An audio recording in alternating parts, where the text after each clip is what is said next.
Nahitano voalohany aloha defa baboay tsy nasany laza nefa satry mbola nanaya niaotra tsy nasany teny sady anao ko tamireny nanan'olo tiana fa tsy mba ire niasa saina isan'andro iny narary ny fo narary ny lo efa tokony akivy kanefa nibanjina eo anilanao no tanjona nataoko ze fomba rehetrarehetra ka mba atonganao talanjona ka tampotampoka teo lasa mpinamana isika nafoko ny bosy fazarako ara isan'andro de ifankahita aminao nao atsainao nefa izy any fa ny atsika roa resaka mpinamanamana fotsiny any fantatrao ihany fefa babonao ny fo nefa tsy niasanao lo fantatrao ihany fefa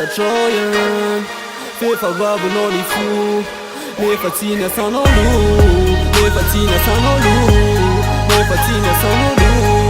nefa babonao ny fo nefa tsy niasanao lo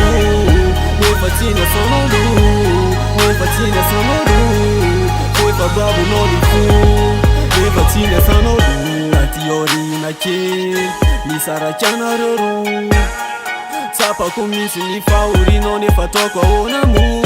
ka de napahiranao sisa no azoko natao sady vo may nivavay tao anaty fotoany fitiavako anao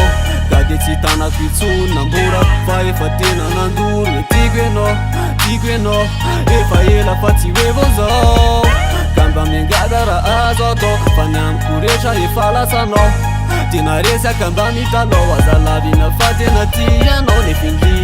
nefindrisy tsy nasinao sirakoriny tsy naposiko mihitsy fa zandray lazainao fa manorisoriny sady natosikao a lozy izy anao hoe ndana mande malahelo ihany no azoko atao fa ianao ary mo efa nanda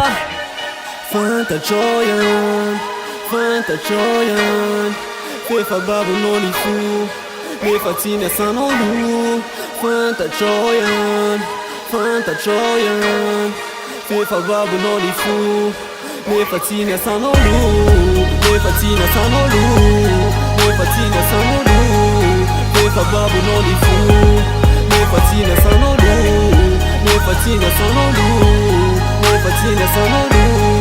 fefa babonao ny fo nefa tsy niasanao lo fantatrao ihany fefa babonao ny fo nefa tsy niasanao lo fantatrao ihany fefa babonao ny fo